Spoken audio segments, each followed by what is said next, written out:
Good morning, student. In the last lecture, we have completed the determinant chapter, which was under the algebra unit. Today, we are going to discuss a new chapter, that is the matrices. So, first, we are going to concentrate on the definition of matrices. So, let us see what is the definition of matrices or matrix. An ordered set of Mn numbers arranged in rows and columns and enclosed by a pair of brackets is called matrix of order m cross n. Means what? We are going to arrange the Mn number. Mn number means what? If suppose they have given 12 numbers, so we are going to arrange 12 numbers in the row and columns. म्हणजे आपल्याला जे numbers दिलेले आहेत ते number आपल्याला row आणि कॉलम्समध्ये काय करायचे आहेत, एक्सप्रेस करायचे आहेत. आणि त्याला आपण काय करणार आहोत, एक रेक्टँग्युलर ब्रासेस टाकणार आहोत. इथं आपण जे डेफिनेशनमध्ये हे रेक्टँग्युलर ब्रासेस पुट केलेले आहेत, हे रेक्टँग्युलर ब्रासेस आपल्याला पुट करायचे आहेत. एक आपण एक एक्झाम्पल बघूयात म्हणजे तुम्हाला व्यवस्थित समजेल. बघा इथं ए इज इक्वल टू हा मॅट्रिक्स तुम्हाला दिलेला आहे. इथं बघा एकूण जर नंबरचा जर विचार जर केलात तर एकूण आपल्याकडे 12 नंबर आहेत. ते 12 नंबरला आपण कसं अरेंज केलं आहे, 3 रोमध्ये आणि 4 कॉलम्समध्ये अरेंज केलं आहे. That's why its order is 3x4. Means order of any matrix determines the number of rose present in the rectangular braces and the number of columns present in the rectangular braces. म्हणजे ह्याच्यामध्ये आपल्याला एखाद्या मॅट्रिक्सची जर order जर find out करायचं असेल तर तुम्ही चेक करा त्यामध्ये रो किती आहेत. रो म्हणजे आडवं, आपण ज्याचं डिटर्मिनंटमध्ये बघितलं ऑर्डर सेम तसंच आहे. बघा एकूण रो किती आहेत, first row, second row, third row. And the first column, second column, third column and fourth column means there are 3 rows and 4 columns. That's why its order is 3x4. कोणत्याही मॅट्रिक्सची order check करण्यासाठी बघा लक्षात ठेवा, row किती आहेत ते आधी काउंट करा आणि कॉलम्स किती आहेत ते आधी काउंट करा. रो आधी लिहा, क्रॉस करा आणि कॉलम्स लिहा तुम्ही. ठीक आहे. तर हा ए जो आहे मॅट्रिक्स त्याची ऑर्डर किती आहे, 3x4. तसंच अजून एक एक्झाम्पल बघूयात. बी इज इक्वल टू आपल्याला दिलेलं आहे. बी एक मॅट्रिक्स आपल्याला दिलेला आहे. बघा ह्याची ऑर्डर आपण चेक करूयात. There are 3 rows 1 2 3 and there are 3 columns 1 2 3. That's why its order is 3x3. Means the order of any matrix is depend upon the number of rows and the number of columns present in the rectangular braces. Matrices are generally denoted by the capital letters. म्हणजे काय आहे, मॅट्रायसेसला आपल्याला एक notation द्यावं लागेल प्रत्येक वेळेस. त्या मॅट्रिक्सला आपण जसं नाव देतो प्रत्येक व्यक्तीला, त्याप्रमाणे मॅट्रिक्सला पण आपल्याला नाव द्यायचं आहे. आणि ते नाव देण्याची पद्धत कसं आहे, we are generally denoting by the capital letters A B C. तुम्ही कुठले कॅपिटल लेटर घ्या. ठीक आहे. म्हणजेच तुम्हाला एक लक्षात आलं असेल की मॅट्रायसेसला डिनोट करण्याची पद्धत कशी आहे. We always denote matrices by the capital letters only. Capital लेटर्सने आपण त्याला डिनोट करतो. ठीक आहे. Now we are going to discuss the different types of matrices. Okay, so the first one is the rectangular matrix. बघा नावातच आहे rectangular म्हणजे कसं असणार आहे, रेक्टँग्युलर म्हणजे अपोजिट साईड्स आर इक्वल. बरोबर आहे की नाही. रेक्टँग्युलर म्हणजे काय, रेक्टँग्युलर मॅट्रिक्सचा मिनिंग काय होतं आहे, if the number of rows and the number of columns are different. म्हणजे रो आणि कॉलमची संख्या जर सारखी नसेल, वेगवेगळी जर असेल तर त्या मॅट्रिक्सला आपण काय म्हणणार आहोत, it is called the rectangular matrix. ठीक आहे. एक एक्झाम्पल आपण बघूया. तिथं खाली जे तुम्हाला एक्झाम्पल दिलं इथं, A is given as the 2 -1 3 4 7 8. This is a one type of matrix. Here you can observe there are 2 rows. इथं 2 रोज आपल्याकडे आहेत आणि 3 कॉलम्स आहेत. There are 3 columns 1 2 and 3. That's why this is the rectangular matrix. Means what, the rectangular matrix is a such a matrix in which number of rows and number of columns are different. जिथं number of रोज आणि number of columns हे वेगवेगळे असतील. म्हणजे रोची संख्या 4 असेल आणि कॉलमची संख्या जर 5 असेल तर अशा मॅट्रिक्सला आपण काय म्हणणार आहोत, रेक्टँग्युलर मॅट्रिक्स म्हणणार आहे. एवढं फक्त ह्यामध्ये लक्षात ठेवा की बघा दिसायला पण हा रेक्टँग्युलरसारखा दिसतो का नाही. बघा हा दिसायला तुम्हाला रेक्टँग्युलर म्हणजे आपण त्याला मराठीत आयत म्हणतो. बघा दिसायला हा आयतसारखा आहे. हे तुम्ही जर जॉईन केलं हे 2 points, it look likes a rectangular. That's why it is a rectangular matrix. Okay. The next one is a square matrix. Okay. What is a square matrix. Square म्हणजे बघा नावातच स्क्वेअर आहे. स्क्वेअर म्हणजे कसं असतो आपला object square, all the sides are equal.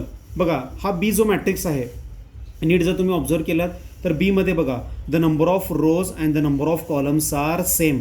म्हणजे square मॅट्रिक्सचे डेफिनेशन काय असू शकेल, दर if the number of rows and the number of columns are equal then it is called the square matrix. म्हणजे स्क्वेअर मॅट्रिक्स बघा दिसायला पण हा स्क्वेअर आहे का नाही. बघा इथं 2 एलिमेंट, इथं 2 आहेत, इथं 2 आहेत, इथं 2 आहेत, म्हणजे it look likes a square. That's why it is called the square matrix. So what is the difference between square matrix and rectangular matrix?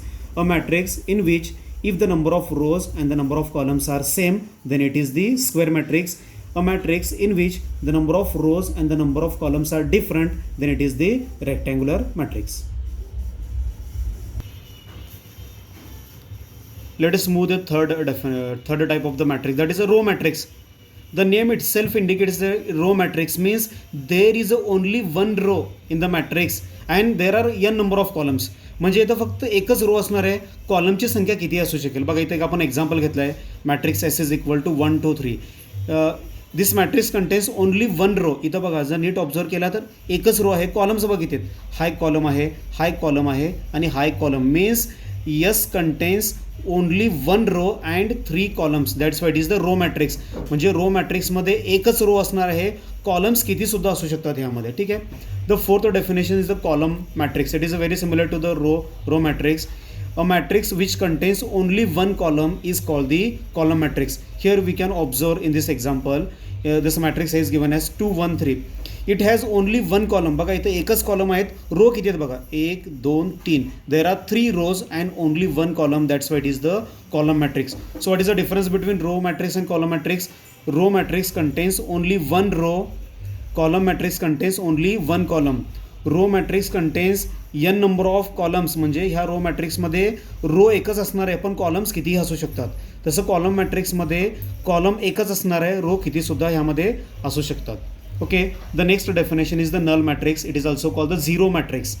डेफिनेशनमध्ये तुम्हाला लगेच लक्षात आलं असेल की झिरो मॅट्रिक्स म्हणजे काय, यातले सगळे मॅट्रिक्समधले सगळे एलिमेंट जर झिरो असतील, it is called the zero matrix. मी डेफिनेशन वाचतोय. A matrix is said to be null or zero matrix if all elements of matrix are zero.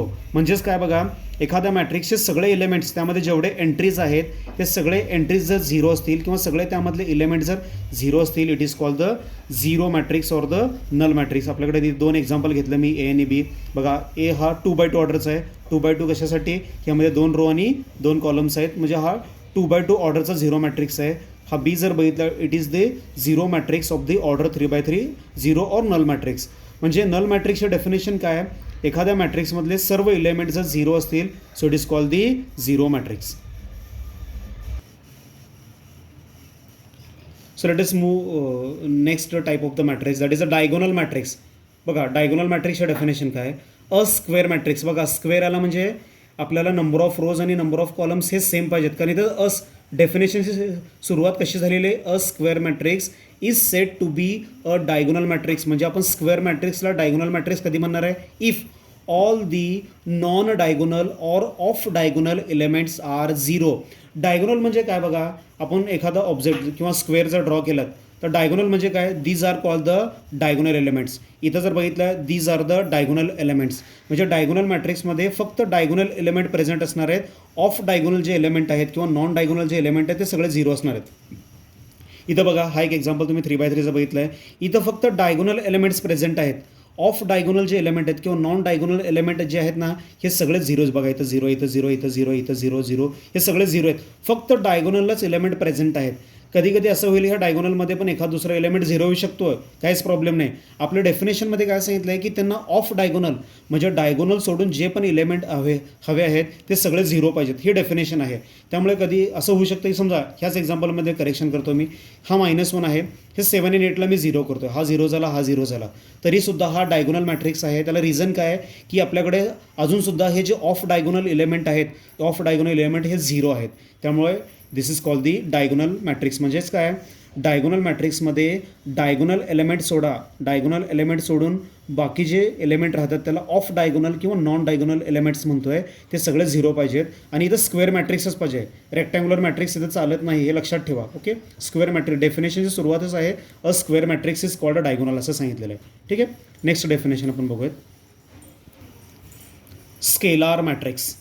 A diagonal matrix म्हणजे बघा, स्केलार मॅट्रिक्स होण्यासाठी आधी तो diagonal matrix पाहिजे. Diagonal matrix पाहिजे म्हणजे काय, ऑफ डायगोनल सगळे एलिमेंट त्याचे झिरो पाहिजेत. A diagonal matrix is said to be scalar matrix if all the diagonal elements are equal. म्हणजेच बघा, म्हणजे एखाद्या डायगोनल मॅट्रिक्सला आपण स्केलार मॅट्रिक्स कधी म्हणणार आहोत, त्याचे सगळे जे डायगोनल एंट्रीज आहेत हे सगळे डायगोनल एंट्रीज सेम पाहिजेत. बघा इथं ह्या एक्झाम्पलमध्ये तुम्ही जर बघितलात इथं सगळे डायगोनल एंट्रीज हे -1 -1 -1 that is a scalar matrix. जर सेकंड एक्झाम्पल बघितला तर सगळे डायगोनल एलिमेंट जे आहेत ते सगळे सेम आहेत बघा 8 8 8 आणि बाकी सगळे ऑफ डायगोनल हे 0 0 आहेत. ऑफ डायगोनल 0 0 कशामुळे आहेत? कारण स्केलार मॅट्रिक्सच्या डेफिनेशनची सुरुवात कशी झालेली आहे? A diagonal matrix. डायगोनल मॅट्रिक्सलाच आपण स्केलार म्हणणार आहोत. कधी म्हणणार आहोत scalar matrix? If all the diagonal elements are same. असं तुम्ही कोणतं एक्झाम्पल घेऊ शकताय की ज्याचे सगळे डायगोनल एलिमेंट्स हे सारखे पाहिजेत. Now let us go for the next type of the matrix, that is a unit matrix. Unit matrix is also called the identity matrix. You either call it is a unit matrix or the identity matrix. So let us start with the definition. A square matrix is called a unit matrix or identity matrix if all the diagonal elements are unity. बघा इथं काय सांगितलंय, square मॅट्रिक्सला आपण unit matrix कधी म्हणणार आहोत? जर सगळे डायगोनल एलिमेंट्स हे कसे पाहिजेत? आपल्याला 1 पाहिजेत आणि ऑफ डायगोनल जे एलिमेंट आहे ते सगळे 0 पाहिजेत. म्हणजे हा पण एक टाईपचा डायगोनलच मॅट्रिक्स आहे, पण इथं कंडिशन काय आहे की सगळे जे डायगोनल एलिमेंट्स आहेत सगळे 1 1 पाहिजेत. ठीक आहे, ह्या एक्झाम्पलमध्ये पण तुम्ही बघू शकताय इथं सगळे diagonal elements, all the diagonal elements are 1 1 1 and the remaining of diagonal elements are 0 or the non diagonal elements are 0. तर अशा मॅट्रिक्सला आपण काय म्हणणार आहोत? It is the unit matrix. आणि युनिट मॅट्रिक्सचे जनरली कसं डिनोट करतात? हा 2x2 ऑर्डरचा आहे दॅट्स वाय I2. हा 3x3 ऑर्डरचा आहे दॅट्स वाय I3. किंवा तुम्ही सिम्पली फक्त आय सुद्धा घेऊ शकताय, म्हणजे ह्याला सुद्धा कॅपिटल आय म्हणू शकताय, ह्याला सुद्धा कॅपिटल आय म्हणू शकताय. तर एक लक्षात ठेवा, युनिट मॅट्रिक्सचे डेफिनेशन काय? A square matrix in which all the diagonal elements are unity that is a 1 and remaining of diagonal elements are 0. म्हणजे सगळे डायगोनल एलिमेंट्स 1 1 आणि ऑफ डायगोनल म्हणजे 1 1 सोडून बाकी सगळे जेवढे पण एलिमेंट्स राहतात हे सगळे ऑफ डायगोनल एलिमेंट्स हे कसे आहेत? आपल्याला 0 पाहिजेत. ठीक आहे, ह्याप्रमाणे आपण युनिट मॅट्रिक्स डिफाईन करू शकतोय. नेक्स्ट बघूयात आपण ट्रान्सपोज ऑफ मॅट्रिक्स. आधी मी डेफिनेशन रीड करतोय. ट्रान्सपोज ऑफ मॅट्रिक्स डिफाईन करतो मी. अ मॅट्रिक्स इज ऑप्टेंड, म्हणजे आपण ट्रान्सपोज मॅट्रिक्स कसं ऑप्टेंड करणार बघा. A matrix is obtained by a given matrix by interchanging rows and columns is called transpose of A and it is denoted by A transpose or A dash. म्हणजे एच्या डोक्यावर T लिहा और एच्या डोक्यावर डॅश लिहा. आता बघा ट्रान्सपोजचं डेफिनेशन, सिम्पल डेफिनेशन काय आहे? एखादा मॅट्रिक्स दिलेला आहे तुम्हाला, त्या मॅट्रिक्सचा ट्रान्सपोज जर फाइंड आउट करायचं असेल फक्त रोज आणि कॉलम्स इंटरचेंज करा. रोज आणि कॉलम्स इंटरचेंज कसं करणार? बघा इथं एक आपण एक्झाम्पल घेतलं आहे. Capital is given as 2 - 1 7 4 7 8 0 0 1. A ट्रान्सपोजचे definition काय? जे दिलेला मॅट्रिक्स जो ए आहे ह्याचे रोज इंटरचेंज करा. म्हणजे जे रोज आहे त्याला कॉलममध्ये लिहा.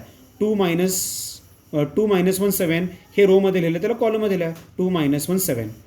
4 7 8 ह्याला रोमध्ये लिहिलं त्याला कॉलममध्ये लिहा 4 7 8 0 0 1 it is written in the row, so write into the column. Means we have interchanged the rows and columns in the matrix A which gives the A transpose. म्हणजे ए ट्रान्सपोजची सोपी डेफिनेशन जर म्हटलं, दिलेल्या मॅट्रिक्सचे रोला कॉलममध्ये कन्वर्ट करणे किंवा कॉलमला रोमध्ये कन्वर्ट करणे. So we are going to just interchanging the rows and columns in the given matrix and which gives us the transpose of matrix. तर बघा ट्रान्सपोज काढण्याची सोपी पद्धत काय? जो मॅट्रिक्स ए दिला त्याला जे रोज जे आहे त्या कॉलम्समध्ये लिहा, दॅट गिव्स दी ट्रान्सपोज. आणि ट्रान्सपोज कसं डिनोट करतात? एकतर एच्या डोक्यावर डॅश लिहा किंवा एच्या डोक्यावर टी लिहा. टी काय इंडिकेट करतो? ट्रान्सपोज इंडिकेट करतोय. तर आपल्याकडे 2 लास्ट टाईप आहेत ते आपण बघूयात. Symmetric matrix. सिमेट्रिक मॅट्रिक्सचे डेफिनेशन काय आहे? A matrix A is called the symmetric matrix if we write A is equal to A transpose. म्हणजे एखाद्या मॅट्रिक्सला आपण सिमेट्रिक कधी म्हणणार? जर त्याचा ओरिजिनल मॅट्रिक्स आणि ट्रान्सपोज हे दोन्हीही जर सारखे येत असतील तर आपण त्याला काय म्हणणार आहे? सिमेट्रिक. आपण ह्याच्यामध्ये पण बघतोय ड्रॉइंगमध्ये वगैरे करताना. सिमेट्री म्हणजे काय? जे लेफ्ट हँड साईडला असेल तेच राईट हँड साईडला असणार आहे, जे टॉपला असणार आहे तेच बॉटमला असणार आहे. That is called the symmetry आपण असं म्हणतोय. एक एक्झाम्पल जर बघितलं इथं कॅपिटल ए दिलं मी 2 4 7 4 - 3 8 7 8 0. हा जो मॅट्रिक्स ए आहे ह्याचा मी ट्रान्सपोज आधी फाइंड आउट करतोय. तर मी साईडला ट्रान्सपोज फाइंड आउट केलं आहे. हा 2 4 7 जो आहे त्याला मी कॉलममध्ये लिहितो 2 4 7. हा 4 - 3 8 ह्याला पण कॉलममध्ये लिहितो आहे 4 - 3 8. आणि हा 7 8 0 जो आहे ह्याला पण आपण कॉलममध्ये लिहूयात 7 8 0. तुम्ही ऑब्झर्व जर केला तर ओरिजिनल मॅट्रिक्स आणि त्याचा ट्रान्सपोज हे दोन्हीही सारखे येत आहेत. ठीक आहे, so that's why such a matrix is called the symmetric matrix. आणि सिमेट्रिक मॅट्रिक्स फाइंड आउट करण्याची एक सोपी पद्धत आहे. तर हे डायगोनल एलिमेंट सोडा, हे डायगोनल एलिमेंट जर सोडलात ना तर इकडचे एलिमेंट बघा सिमेट्रिक आहेत. हा 4 आणि 4, हा 7 आणि 7 आणि हा 8 आणि 8. म्हणजे तुम्ही ह्याला जर असं फोल्ड केलात, असं फोल्ड करून जर दुमटलात ना ह्याला जर फोल्ड केलात ना तर हे दोन्ही एलिमेंट बघा सारखे दिसतात. बघा हे दोन एलिमेंट सारखे हवेत, हे दोन एलिमेंट सारखे आणि हे दोन एलिमेंट सारखे. असं जर दिसत असेल ह्या डायगोनलवर काही सुद्धा असू दे, असं जर दिसत असेल it is called the symmetric matrix. Okay. The last type of the matrix, that is the skew symmetric. Matrix A is called the skew symmetric if A is equal to minus of A transpose.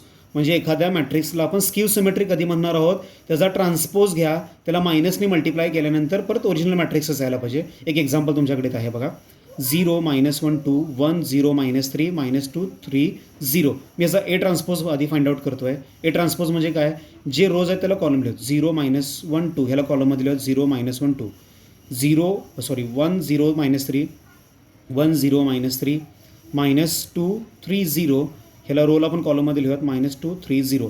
तुम्ही जर observe केलात ना these both the matrices are same. फक्त कधी same येणार, ह्याला मायनसने multiply करा. बघा मायनसने जर मल्टिप्लाय केलं तर कसं होईल, मी समजा ह्या मॅट्रिक्सला मायनसने मल्टिप्लाय केलं तर हा 0 ॲज इट इज राहणार, कारण 0 is neither positive nor negative. ह्या +1चा मायनस होणार, बघा इथं -1 आहे. ह्या -2चा येणार +2, इथं +2 आहे. ह्या -1चा होणार +1, हा 0 ॲज इट इज. हा 3चा काय होणार -3, ह्या 2चा काय होणार मायनसने मल्टिप्लाय केल्यानंतर -2, हा -3 काय होणार +3, हा 0 ॲज इट इज राहतो आहे. म्हणजे तुम्हाला A is equal to minus of A transpose मिळतो आहे. म्हणजे अशा टाईपच्या मॅट्रिक्सला आपण काय म्हणतो, स्क्यू सिमेट्रिक. आता स्क्यू सिमेट्रिक मॅट्रिक्स आयडेंटिफाय करण्याची एक सोपी पद्धत आहे. ह्याच्या डायगोनलमध्ये सगळे एलिमेंट 0 असतात. ह्याच्या डायगोनलमध्ये सगळे एलिमेंट हे 0 असतात आणि इथले नंबर सिमेट्रिक असतात पण साईन त्यांना अपोजिट असतात. बघा इथं -1 आहे 1 आहे, इथं 2 आहे -2 आहे, इथं -3 आहे इथं 3 आहे. म्हणजे हे दोन्ही नंबर दिसायला सेम असतात, फक्त ह्यांना साईन्स कसे असतात, अपोजिट असतात. म्हणजे ह्याला जर प्लस असेल ह्याला मायनस असणार, ह्याला मायनस जर असेल ह्याला प्लस असणार आहेत. अशा मॅट्रिक्सला आपण काय म्हणणार आहोत, स्क्यू सिमेट्रिक मॅट्रिक्स म्हणणार आहोत. So in this way we have discuss what is the actual definition of the matrices.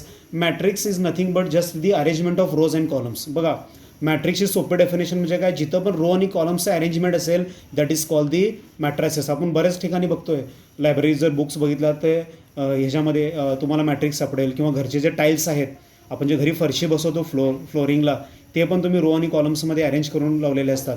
किंवा तुम्ही मेडिकल स्टोअरमध्ये गेलात, असे भरपूर एक्झाम्पल्स आहेत की आपले रिअल लाईफमध्ये की जिथं आपण मॅट्रिक्स आपण बघू शकतो. ठीक आहे.